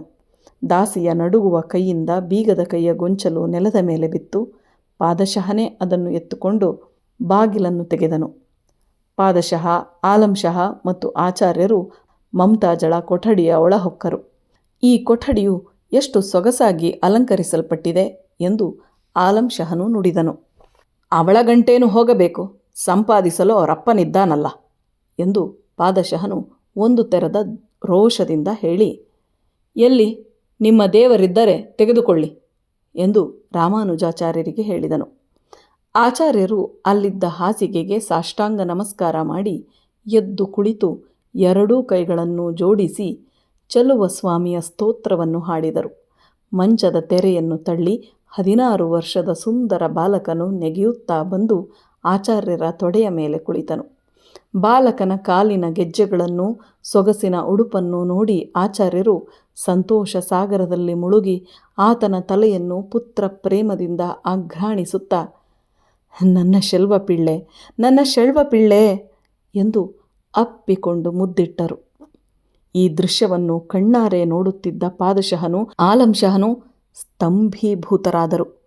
ಸತ್ಯವಂತನಾದ ಭಕ್ತನೀತ ಎಂದು ಪಾದಶಹನು ಆಲಂ ಶಹನಿಗೆ ಹೇಳಿ, ಆಲಂಶಃ ಈತನಿಗೆ ಬೇಕಾದ ಎಲ್ಲ ಪ್ರಯಾಣ ಸನ್ನಾಹಗಳನ್ನು ಮಾಡಿಕೊಡು. ನಮ್ಮ ಭಂಡಾರದಲ್ಲಿ ಕಾಲು ಭಾಗವನ್ನು ಇವನಿಗೆ ಕೊಟ್ಟು ಕಳುಹಿಸು. ಸೈನ್ಯದೊಡನೆ ಮಧ್ಯಾಹ್ನ ಬರಬೇಕು. ಆಲಂಶಃ ಗಜನಿಗೆ ಹೋಗೋಣ ಎಂದನು. ಅಪ್ಪಣೆ ಖಾವಂದ್ ಎಂದು ಆಲಂಶಃ ಹೇಳಿದನು. ಆಚಾರ್ಯರು ಚಲುವ ಮೂರ್ತಿಯನ್ನು ತೆಗೆದುಕೊಂಡು ಹೋದ 2ನೆಯ ದಿನ ಬೆಳಗಿನಲ್ಲಿ ಅಮೃತ ಮಹಲಿನ ಉದ್ಯಾನದ ಹಾಸುಗಲ್ಲಿನ ಮೇಲೆ ಮಮ್ತಾಜ್ಳು ಚಿಂತಾಕ್ರಾಂತಳಾಗಿ ಕುಳಿತಿದ್ದಳು. ಸುಭದ್ರ ನೂರ್ ಬೇಗಂ ಬಳಿ ಬಂದು, ಮಮ್ಮು, ಯಾಕೆ ಹೀಗೆ ಯೋಚಿಸ್ತಿದ್ದೀಯೇ? ಈ ದಿನ ಸಂಜೆಯೇ ಚಂದ್ರಮಹಲಿಗೆ ಹೊರಟು ಹೋಗೋಣ ಎಂದರು. ಭದ್ರ, ನೆನ್ನೆಯೇ ಹೋಗಿದ್ದರೆ ಚೆನ್ನಾಗಿತ್ತು ಎಂದು ಒಂದು ಥರದ ನಿರಾಶೆಯಿಂದ ಮಮ್ತಾಜಳು ಹೇಳಿದಳು. ಹೌದು, ನನ್ನಿಂದ ನೀನೂ ಇಲ್ಲಿ ನಿಂತೆ. ಅದೇನೋ ನಿಮ್ಮೊಡನೆ ಈ ಸ್ಥಳಕ್ಕೆ ಬಂದರೆ ನನಗೆ ಮತ್ತೇನೂ ಬೇಡವಾಗುವುದು. ಇಲ್ಲಿಯ ಪ್ರಕೃತಿಯ ಸೌಂದರ್ಯ, ವಿಶಾಲವಾಗಿ ನಿಧಾನವಾಗಿ ಹರಿಯುವ ಯಮುನೆ, ಇಲ್ಲಿನ ಸೊಗಸಾದ ರಾಜೋದ್ಯಾನ ಇವೆಲ್ಲ ನನ್ನ ಮನಸ್ಸನ್ನಾಕರ್ಷಿಸಿವೆ. ಈ ಸ್ಥಳದಲ್ಲಿಯೇ ಯಾವಾಗಲೂ ಇರೋಣವೆನಿಸುತ್ತೆ. ತಾಜ್, ಅದಕ್ಕಾಗಿಯೇ ನನಗಾಗಿ ಇನ್ನೊಂದು ದಿನವಿರೆಂದು ನಿನ್ನೆ ನಿನ್ನನ್ನು ಕೇಳಿಕೊಂಡಿದ್ದು. ಅವಳ ಗಂಡನನ್ನು ಪಾಪ ಒಂದು ದಿನ ಕೂಡ ಅವಳು ಬಿಟ್ಟಿರಲಾರಳೆ ಎಂದು ನೂರ್ ಬೇಗಂ ಹಾಸ್ಯಧ್ವನಿಯಿಂದ ಹೇಳಿದಳು. ಮಮ್ತಾಜ್ಳು ನೂರ್ ಬೇಗಂಳನ್ನು ದುರದುರನೆ ನೋಡಿದಳು. ಸ್ವಲ್ಪ ಹೊತ್ತಾದ ಮೇಲೆ, ನೂರ್, ನಿನಗೆ ಪರಿಹಾಸ್ಯ, ನನಗೆ ಪ್ರಾಣ ಸಂಕಟ. ಹೌದು, ಆತನೇ ನನ್ನಿನಿಯ, ನಾವೆಲ್ಲ ಆತನ ಭೋಗ ವಸ್ತುಗಳೇ. ಅಂತಹವನನ್ನು ಬಿಟ್ಟಿರುವುದು ಹೇಗೆ? ಇನ್ನಾದರೂ ಸುಮ್ಮನಿರುವೆಯಾ ಎಂದು ಒಂದು ತೆರದ ದರ್ಪದಿಂದ ಕೂಡಿದ ಕೋಪದಿಂದ ಹೇಳಿದಳು. ತಾಜ್, ಯಾಕೆ ಹಾಗೆ ಚಿಂತಿಸುವೆ? ನಿನ್ನ ದೇವ ನಿನ್ನನ್ನು ಬಿಟ್ಟು ಹೋಗುವುದಿಲ್ಲ ಎಂದು ಸುಭದ್ರೆ ಸಮಾಧಾನಪಡಿಸಲು ಹೇಳಿದಳು. ಭದ್ರ, ನಿನಗೆ ಆತನ ಗುಣ ಗೊತ್ತಿಲ್ಲ. ಭಕ್ತರಿಗೆ ತನ್ನನ್ನೇ ಧಾರೆ ಎರೆದುಕೊಂಡು ಇನಿಯಳನ್ನು ಬಿಟ್ಟು ಹೋಗುವ ಗುಣ ಆತನದು. ಎಳೆಯ 17 ವರ್ಷದ ಮಹಮ್ಮದೀಯ ಹುಡುಗಿಯಾದರೂ ನುರಿತ ಹಿಂದೂ ವೇದಾಂತಿಯಂತೆ ಇವಳು ಮಾತಾಡುವಳು ಎಂದುಕೊಂಡು, ತಾಜ್, ರಾತ್ರಿ ಆತನೇನಾದರೂ ಹೇಳಿದನೆ ಎಂದು ಸುಭದ್ರೆ ಕೇಳಿದಳು. ಹ್ಞೂ ಸುಭದ್ರ. ತಾಜ್, ನಿನ್ನ ಹತ್ತಿರ ನಾನು ಬಹಳ ದಿನಗಳಿಂದ ಇದ್ದೇನೆ. ಭಕ್ತರೆಲ್ಲ ಬಂದು ತಮ್ಮ ಬಳಿ ಇರಬೇಕೆಂದು ನನ್ನನ್ನು ಕೇಳುತ್ತಿದ್ದಾರೆ. ಪ್ರತಿಯೊಬ್ಬರ ಇಷ್ಟಾರ್ಥವನ್ನೂ ನೆರವೇರಿಸುವುದು ನನ್ನ ಕರ್ತವ್ಯ. ನನ್ನ ಪ್ರಿಯ ಭಕ್ತ, ತಂದೆ, ಆಚಾರ್ಯನಾದ ಈ ಬ್ರಾಹ್ಮಣನೊಡನೆ ದಕ್ಷಿಣ ದೇಶದ ಪುಣ್ಯ ಭೂಮಿಯೊಂದಕ್ಕೆ ಹೋಗುತ್ತೇನೆ. ನನ್ನ ಮೇಲೆ ನಿನಗೆ ಪ್ರೇಮವಿದ್ದರೆ, ನೈಜವಾದ ಪ್ರೀತಿ ಇದ್ದರೆ ಬಂದು ನನ್ನನ್ನು ಅಲ್ಲಿ ನೋಡು ಎಂದು ಹೇಳಿದನು. ಏನು? ಪ್ರೀತಿ ಇದ್ದರೆ ಬಂದು ನೋಡು? ನಿನ್ನ ತಪಿಸುತ್ತಿರುವ ಹೃದಯ ವೇದನೆ ಆತನಿಗೆ ಗೊತ್ತಿಲ್ಲವೇ ಎಂದು ಸುಭದ್ರೆ ಮಮ್ತಾಜಳಿಗೆ ಹೇಳಿ, ಇವಳಾಡುವುದೆಲ್ಲ ನಂಬಬಾರದ ಸುಸಂಬದ್ಧವಾದ ಮಾತುಗಳಾಗಿವೆ. ದೇವರೇ ಬಲ್ಲ ಎಂದುಕೊಂಡು, ಸುಮ್ಮನೆ ಚಿಂತಿಸಬೇಡ ತಾಜ್, ಖಂಡಿತವಾಗಿಯೂ ನೀನು ಆತನನ್ನು ಚಂದ್ರಮಹಲಿನಲ್ಲಿ ನೋಡುವೆ ಎಂದಳು. ಆ ದಿನ ಸಂಜೆಯೇ ಅವರು ಮೂವರು ಚಂದ್ರಮಹಲಿನ ಬಳಿ ಬಂದರು. ತಾಜ್, ನಾವಿಬ್ಬರೂ ಮನೆಗೆ ಹೋಗಿ ನಾಳೆ ಬಂದು ನೋಡುತ್ತೇವೆ ಎಂದು ನೂರ್ ಬೇಗಂ ಹೇಳಿದಳು. ಹೌದು, ನಿಮ್ಮ ತಂದೆ ತಾಯಿಗಳು ನಿಮಗಾಗಿ ಎದುರು ನೋಡುತ್ತಿರುವರು. ಹೋಗಿ ಬನ್ನಿ. ಭದ್ರ, ನಾಳೆ ಬೆಳಗ್ಗೆ ಅಷ್ಟು ಹೊತ್ತಿಗೇನೆ ಬರಬೇಕು. ನೂರ್, ಮರೆಯದೆ ನಾಳೆ ಬಾ. ಆಗಲಿ ಎಂದು ಹೇಳಿ ನೂರ್ ಬೇಗಂ ಮತ್ತು ಸುಭದ್ರೆ ಹೊರಟು ಹೋದರು. ಮಮ್ತಾಜಳು ತನ್ನ ಕೊಠಡಿಯ ಬಳಿಗೆ ಬಂದಳು. ತೆರೆದಿರುವ ಕೊಠಡಿಯ ಬಾಗಿಲನ್ನು ನೋಡಿ ಅವಳ ಎದೆ ಝಲ್ಲೆಂದಿತು. ನೋಡಿದಳು, ದಾಸಿಯು ಅಲ್ಲಿರಲಿಲ್ಲ. ಕೊಠಡಿಯೊಳಕ್ಕೆ ಓಡಿ ಬಂದು ಮಂಚದ ಮುಖಪರದೆಯನ್ನು ಎಳೆದು ನೋಡಿದಳು. ತನ್ನ ಚಲುವ ಮೂರ್ತಿ ಅಲ್ಲಿರಲಿಲ್ಲ. ಅಯ್ಯೋ ಚಲುವ, ನನ್ನನ್ನು ಬಿಟ್ಟು ಹೋದೆಯಾ? ನಾನು ಪಾಪಿ, ನಿನ್ನನ್ನು ಬಿಟ್ಟು ಏಕೆ 2 ದಿನ ನಿಂತೆ ಎಂದು ಮಂಚದ ಮೇಲೆ ಹೊರಳಾಡುತ್ತಾ ರೋಧಿಸಿದಳು. ಆ ವೇಳೆಗೆ ದಾಸಿಯು ಅಲ್ಲಿಗೆ ಬಂದಳು. ಯಾರೇ ಕೊಠಡಿಯೊಳಕ್ಕೆ ಬಂದಿದ್ದವರು ಎಂದು ಮಮ್ತಾಜಳು ಕಣ್ಣುಗಳಿಂದ ನೀರು ಸುರಿಸುತ್ತಾ ಗದ್ಗದ ಸ್ವರದಿಂದ ದಾಸಿಯನ್ನು ಕೇಳಿದಳು. ಪಾದಶಹರು ಜಹಾಪನ, ಅವರು ವಿಗ್ರಹವನ್ನು ಬ್ರಾಹ್ಮಣನೊಬ್ಬನಿಗೆ ಕೊಟ್ಟರು ಎಂದು ನಡುಗುವ ಧ್ವನಿಯಿಂದ ದಾಸಿಯು ಮುಮ್ತಾಜಳಿಗೆ ಹೇಳಿದಳು. ಹಾಂ, ಆ ಬ್ರಾಹ್ಮಣನ ಊರಾವುದು ಬಲ್ಲೆಯಾ? ಮೇಲುಕೋಟೆ ಎಂದು ಆತ ಹೇಳಿದಂತೆ ನೆನಪು. ಹೌದು, ಆ ಹೆಸರು ನನ್ನ ಕಿವಿ ಮೇಲೆ ಹಿಂದೆ ಒಮ್ಮೆ ಬಿದ್ದಿದೆ ಎಂದುಕೊಂಡು, ನೀನು ಹೋಗು ಎಂದು ದಾಸಿಗೆ ಹೇಳಿದಳು. ದಾಸಿಯು ನವಾಬ ನಂದಿನಿಯನ್ನು ನಮಸ್ಕರಿಸಿ ಹೊರಟು ಹೋದಳು. ದೇವ, ನೀನು ಹೇಳಿದ ಪ್ರತಿ ಮಾತನ್ನೂ ನಿಜವಾಗಿಯೂ ತಕ್ಷಣ ಮಾಡುವೆಯಲ್ಲ. ನನ್ನ ತಂದೆ ತಾಯಿಗಳು ನನಗೆ ಶತ್ರುಗಳು. ಸುಮ್ಮನೆ ದುಃಖಿಸಿ ಫಲವೇನು? ಇಗೋ ನಿನ್ನಲ್ಲಿಗೆ ಬರುವೆನು ಎಂದು ಸರ್ರನೆ ಪಕ್ಕದ ಕೊಠಡಿಯೊಳಕ್ಕೆ ಹೋಗಿ ಅಲ್ಲಿದ್ದ ಕತ್ತಿಯೊಂದನ್ನು ಒರೆಯಿಂದ ತೆಗೆದು ಅದನ್ನೇ ದೃಷ್ಟಿಸಿ ಸ್ವಲ್ಪ ಹೊತ್ತು ನೋಡಿ ಏನನ್ನೋ ಯೋಚಿಸುತ್ತಾ, ನಿನ್ನನ್ನು ಹೀಗೆ ಸೇರಿದರೆ ನನ್ನನ್ನು ಮೆಚ್ಚಲಾರೆ. ನಿನ್ನ ಮೂರ್ತಿಯನ್ನು ಮನದಣಿಯೇ ನೋಡಿಯೇ ನಿನ್ನಲ್ಲಿಗೆ ಶಾಶ್ವತವಾಗಿ ಬರುವೆನು. ನೀನಲ್ಲದೆ ಮತ್ತಾರು ನನಗೆ ಬೇಕಾದವರು ದೊರೆ ಎಂದುಕೊಂಡು ಕತ್ತಿಯನ್ನು ಅಲ್ಲಿಯೇ ಬಿಸುಟು ಹುಚ್ಚಳಂತೆ ತನ್ನಲ್ಲಿ ತಾನೇ ಏನೋ ಅಂದುಕೊಳ್ಳುತ್ತಾ ನೆಟ್ಟಗೆ ಕುದುರೆಯ ಲಾಯಕ್ಕೆ ಬಂದಳು. ಕುದುರೆಗಳನ್ನು ಒಂದೊಂದಾಗಿ ಮೊದಲಿನಿಂದ ನೋಡಿದಳು. ತನಗೆ ಬೇಕಾದುದು ಕಣ್ಣಿಗೆ ಬೀಳದಿರಲು ಕಣ್ಣೀರು ಸುರಿಸುತ್ತಾ ಗದ್ಗದ ಸ್ವರದಿಂದಲೇ ಶಂಶೀರ್, ಶಂಶೀರ್ ಎಂದು ಕೂಗಿದಳು. ಲಾಯದ ಕೊನೆಯಲ್ಲಿದ್ದ ಬಿಳಿಯ ಕುದುರೆಯೊಂದು ಕಟ್ಟಿದ ಹಗ್ಗವನ್ನೂ ಸಹ ಕಿತ್ತುಕೊಂಡು ಒಡತಿಯ ಬಳಿ ದಾಸನಂತೆ ಬಂದು ನಿಂತಿತು. ಅವಳ ಕಣ್ಣೀರನ್ನು ನೋಡಿ ಅದು ತಲೆ ಬಗ್ಗಿಸಿಕೊಂಡಿತು. ಶ್ವೇತವರ್ಣದ ಅರಬ್ಬಿ ಟಾಕಣವದು. ನವಾಬನಂದಿನಿಯ ಪ್ರೇಮದ ಅಶ್ವ. ಅದು ಭಾರತವನ್ನೆಲ್ಲ ಸುತ್ತಿತ್ತೆಂದು ಹೇಳಬಹುದು. ಮಮತಾಜಳಿಗೆ ಅದು ಎರಡನೆಯ ಪ್ರಾಣ. ಮೊದಲ ಆಹಾರವನ್ನು ಅವಳು ಚಲುವಸ್ವಾಮಿಗೆ ಅರ್ಪಿಸುತ್ತಿದ್ದಳು. ಆಮೇಲೆ ಶಂಶೀರನಿಗೆ ತಿಂಡಿ ತೀರ್ಥಗಳನ್ನಿಡುತ್ತಿದ್ದಳು. ಇವೆಲ್ಲ ಆದ ಮೇಲೆಯೇ ಅವಳು ಊಟ ಮಾಡುತ್ತಿದ್ದುದು. ಅವಳು ಅದರ ಬೆನ್ನು ತಟ್ಟುತ್ತಾ, ಶಂಶೀರ್, ನೀನು ನನ್ನ ದುಃಖವನ್ನರಿಯೆ. ಹೀಗಲೋ ರಾತ್ರಿ. ಕಂದ, ನನ್ನ ಮನಸ್ಸನ್ನು ತೃಪ್ತಿಪಡಿಸು. ನನ್ನ ದೊರೆಯ ಬಳಿ ನನ್ನನ್ನು ಕರೆದೊಯ್ಯು ಎಂದು ಕಣ್ಣೀರು ಸುರಿಸುತ್ತಾ ಹೇಳಿ ಲಾಯದಿಂದ ಅದರೊಡನೆ ಹೊರಗೆ ಬಂದು ಅದರ ಮೇಲೆ ಕುಳಿತು, ಶಂಶೀರ್, ಮೇಲುಕೋಟೆ ಎಂದು ಮಮತಾಜಳು ಹೇಳಿದಳು. ಸೂರ್ಯನ ಬೆಳಕಿನಲ್ಲಿ ರಾಜಮಾರ್ಗದಲ್ಲಿ ಹೋಗುತ್ತಿದ್ದಂತೆಯೇ ಆ ಕುದುರೆಯು ಕತ್ತಲೆಯಲ್ಲಿಯೂ ಹೋಗುತ್ತಿತ್ತು. ಅದನ್ನು ನೋಡಿದರೆ ತನ್ನರಸೆಯ ಆತ್ಮವು ತನ್ನ ಆತ್ಮವೂ ಒಂದೇ, ಅವಳ ದುಃಖವೇ ತನ್ನ ದುಃಖ ಎನ್ನುವಂತಿತ್ತು. ಇಂದು ಮೇಲುಕೋಟೆಯಲ್ಲಿ ಚಲುವಸ್ವಾಮಿಗೆ ಕುಂಭಾಭಿಷೇಕ. ಶ್ರೀ ವೈಷ್ಣವರೆಲ್ಲ ಯಾದವಾದ್ರಿಯ ಮೇಲಿರುವ ನೂತನವಾಗಿ ವಿಷ್ಣುವರ್ಧನ ಮಹಾರಾಜನಿಂದ ಕಟ್ಟಿಸಲ್ಪಟ್ಟ ದೇವಾಲಯದಲ್ಲಿ ನೆರೆದಿದ್ದರು. ಜೈನ ಬಿಟ್ಟಿದೇವನು ರಾಮಾನುಜಾಚಾರ್ಯರ ಪ್ರೇರಣೆಯಿಂದ ವೈಷ್ಣವ ವಿಷ್ಣುವರ್ಧನನಾಗಿದ್ದ. ಆ ಹೊಯ್ಸಳ ಮಹಾರಾಜನು ಪರಿವಾರದೊಡನೆ ಈ ನೂತನ ದೇವಾಲಯಕ್ಕೆ ಬಂದಿದ್ದನು.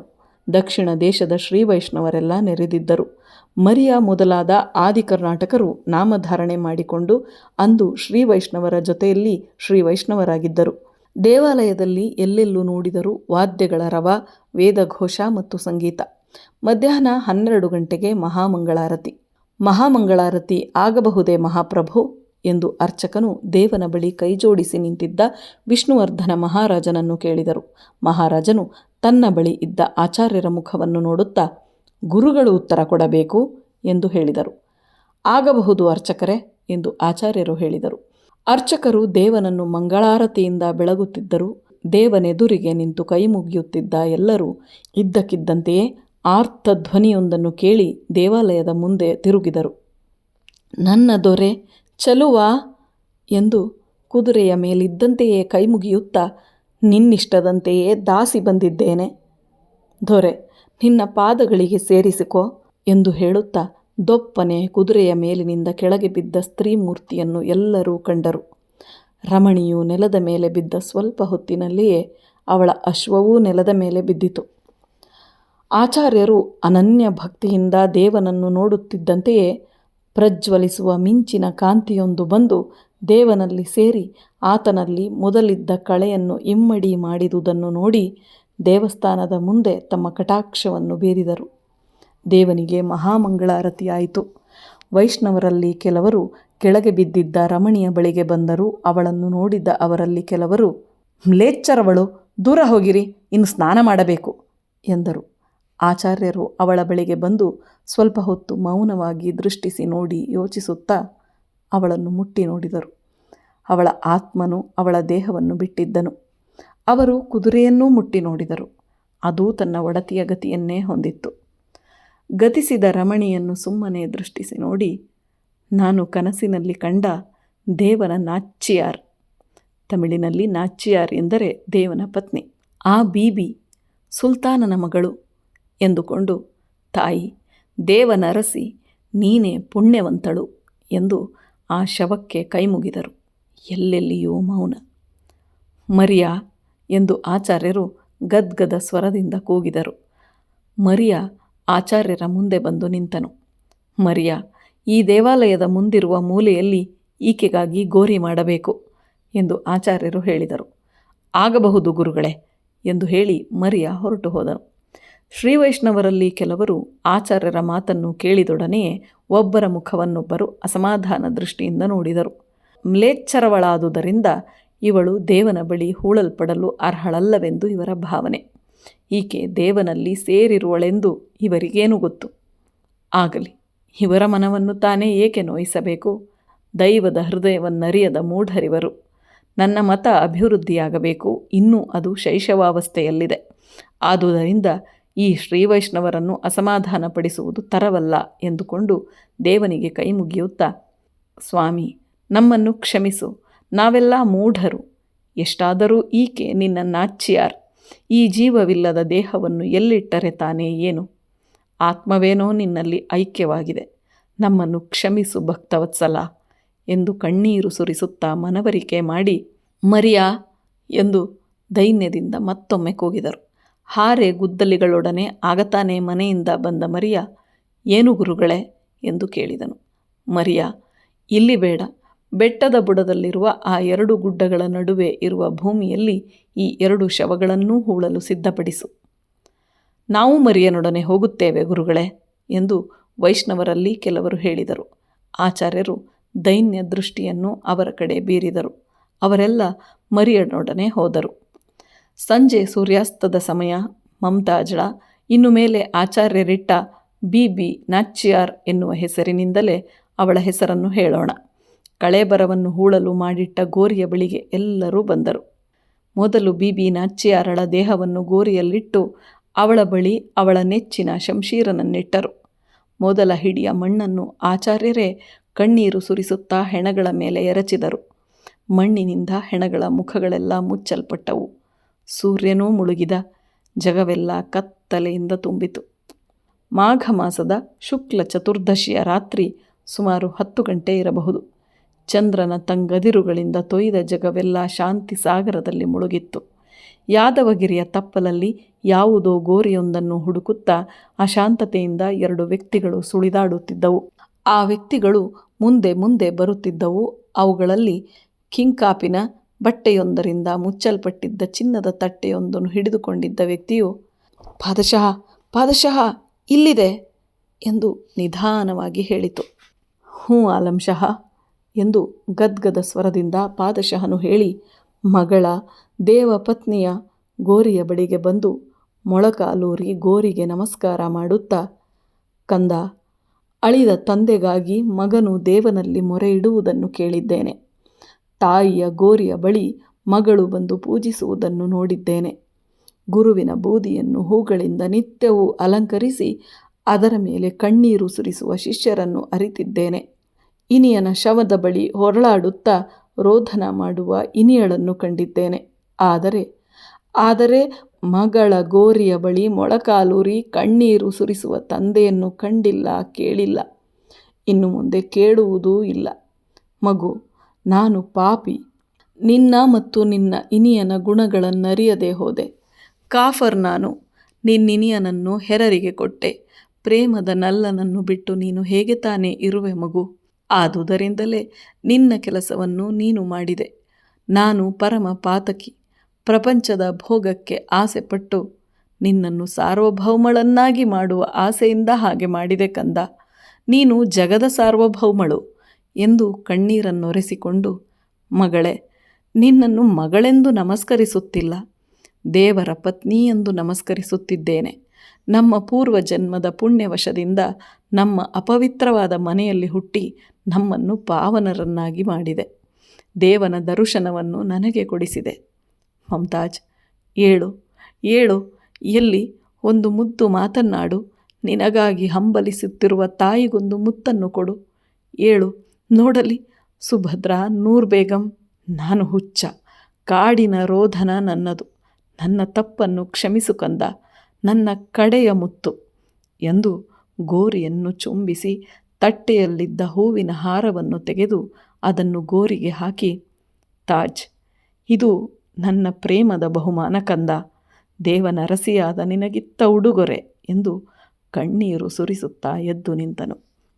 ಗೋರಿಯ ಪಕ್ಕದಲ್ಲಿ ಎಳೆದಳಿರುಗಳಿಂದಲೂ ಹೂಕಾಯಿಗಳಿಂದಲೂ ತುಂಬಿದ್ದ ಮಾಮರದ ಮೇಲಿಂದ ಕೂ ಎಂದು ಕೋಗಿಲೆಯು ಕೂಗಿತು. ತನ್ನ ಇನಿಯ ಚಲುವಸ್ವಾಮಿಗಾಗಿ ಮಡಿದ ಬೀಬಿ ನಾಚ್ಯಾರಳ ಗೋರಿಯನ್ನು ನೋಡಿದ ಮಾನವರೆಲ್ಲ ಮರುಗುವರು. ಆ ಗೋರಿಯನ್ನು ನೋಡಿ ಮರುಗುವವರು ಮಾನವರೊಬ್ಬರೇ ಅಲ್ಲ. ಆ ಗೋರಿಯ ಸುತ್ತಮುತ್ತಲೂ ಅನೇಕ ಮಾವಿನ ಮರಗಳಿವೆ. ಎಲ್ಲ ಕಡೆಯ ಮರಗಳಲ್ಲಿಯೂ ಹಣ್ಣೆಲೆಗಳು ಬೀಳುತ್ತಿದ್ದರೆ ಅವುಗಳಲ್ಲಿ ಚಿಗುರು ಆಗತಾನೆ ಬಿಡುತ್ತದೆ. ಶಿಶಿರದಲ್ಲಿಯೇ ಮಾವಿನಕಾಯಿ ಮತ್ತು ಹಣ್ಣುಗಳು ಆ ಮರಗಳಲ್ಲಿ ಸಿಕ್ಕುತ್ತವೆ. ಎಲ್ಲೆಲ್ಲಿಯೂ ವಸಂತದ ಪ್ರಭಾವವಿರುವಲ್ಲಿ ಅಲ್ಲಿ ಶಿಶಿರವು ಬರುತ್ತದೆ. ಹೀಚಿನಲ್ಲಿಯೇ ಹಣ್ಣಾಗುವ ಕಾಲದಲ್ಲಿ ದೇವನಲ್ಲಿ ಐಕ್ಯಳಾದ ತಮ್ಮ ಒಡತಿಯ ಬಾಳಿನಂತೆಯೇ ಅವುಗಳ ಜೀವನವೂ ಆಗಿದೆ. ಕೋಗಿಲೆ ಇಂಚರವನ್ನು ಕೇಳಿದ ಬಾದಶಹನ ಎದೆ ಉಬ್ಬಿತು. ಮಗಳೇ, ನನ್ನ ಪ್ರಾರ್ಥನೆ ದೇವರಿಗೆ ಕೇಳಿಸಿತು ಎನ್ನುತ್ತಾ ಸುರಿಸುತ್ತಿದ್ದ ಕಣ್ಣೀರನ್ನು ಒರೆಸಿಕೊಂಡನು. ಧನುರ್ಮಾಸದ ಒಂದು ಪ್ರಾತಃ ಕಾಲ. ಅಷ್ಟು ಹೊತ್ತಿಗೆ ರಾಮಾನುಜಾಚಾರ್ಯರು ಎದ್ದು, ದೇವ, ಮೊನ್ನೆ ರಾತ್ರಿ ನೀನು ಆಜ್ಞೆ ಮಾಡಿದ್ದಂತೆಯೇ ಬೀಬಿ ನಾಚ್ಯಾರಳ ಸ್ವರ್ಣ ಪ್ರತಿಮೆಯನ್ನು ಮಾಡಿಸಿ ತಂದಿದ್ದೇನೆ. ಇದೇ ಸುದಿನ. ಇದನ್ನು ನಿನ್ನ ಅಡಿಯಲ್ಲಿಟ್ಟು ನಿನ್ನ ಹಿಂದಿನ ಅಪ್ಪಣೆಯಂತೆಯೇ ಮೊದಲ ಪೂಜೆಯನ್ನು ದಾನಾಗ್ರೇಸರ ಸಾರ್ವಭೌಮನಾದ ಬಲಿಚಕ್ರವರ್ತಿಗೂ, ಎರಡನೆಯ ಪೂಜೆ ನಿನ್ನರಸಿ ಬೀಬಿ ನಾಚ್ಯಾರಳಿಗೂ, ಆ ನಂತರ ನಿನಗೂ ಪೂಜೆಯನ್ನು ಮಾಡಿಸುತ್ತೇನೆ ಮತ್ತು ಮಾಡುತ್ತೇನೆ ಎಂದು ದೇವನಿಗೆ ಕೈಮುಗಿಯುತ್ತಾ ಹೇಳಿ ಬೀಬಿ ನಾಚ್ಯಾರಳ ಸ್ವರ್ಣ ಪ್ರತಿಮೆಯನ್ನು ಮೂಲಮೂರ್ತಿಯ ಅಡಿಯ ಬಳಿ ಪ್ರತಿಷ್ಠೆ ಮಾಡಿದರು. ಪೂಜೆಯಾದ ಮೇಲೆ ಅರ್ಚಕರು ದೇವನನ್ನು ಮಂಗಳಾರತಿಯಿಂದ ಬೆಳಗಿದರು. ಆಚಾರ್ಯರು ಮುಗಿದಿದ್ದ ಕೈಯಿಂದಲೇ ದೇವನ ಮತ್ತು ಬೀಬಿ ನಾಚ್ಯಾರಳ ಮುಖಗಳನ್ನು ನೋಡುತ್ತಾ ಉಕ್ಕಿದ ಭಕ್ತಿಯಿಂದ ಬರುತ್ತಿದ್ದ ಎಳೆನಗೆಯ ಪ್ರವಾಹವನ್ನು ಮುಖದಲ್ಲಿ ಸೂಚಿಸಿದರು. ಎಲ್ಲೆಲ್ಲೂ ಬೆಳಕು ಬಂದಿತು. ಜಗವೆಲ್ಲ ಬಾಲಾರ್ಕನ ಜ್ಯೋತಿಯಿಂದ ಬೆಳಗಲ್ಪಟ್ಟಿತು. ಮೇಲುಕೋಟೆಯ ಸ್ಥಳ ಪುರಾಣದ ಆಧಾರದಿಂದ ಬರೆದ ಕಥೆಯಿದು. ಮೇಲುಕೋಟೆಯ ಬೆಟ್ಟದ ಬುಡದಲ್ಲಿ ಬೀಬಿ ನಾಚ್ಯಾರಳ ಗೋರಿ ಇದೆ. ಈಗಲೂ ಆ ದೇವಸ್ಥಾನದಲ್ಲಿ ದೇವನಿಗಾಗಲು ಮುನ್ನವೇ ಆತನ ಪಾದದ ಬಳಿ ಇರುವ ಬೀಬಿ ನಾಚ್ಯಾರಳ ವಿಗ್ರಹಕ್ಕೆ ಪೂಜೆಯಾಗುತ್ತದೆ. ರೈಸ್ ಸಾಹೇಬರು ಮೈಸೂರು ಗೆಜೆಟರಿನಲ್ಲಿ ಈ ಸ್ಥಳದ ಪುರಾಣವನ್ನು ಬರೆದಿದ್ದಾರೆ.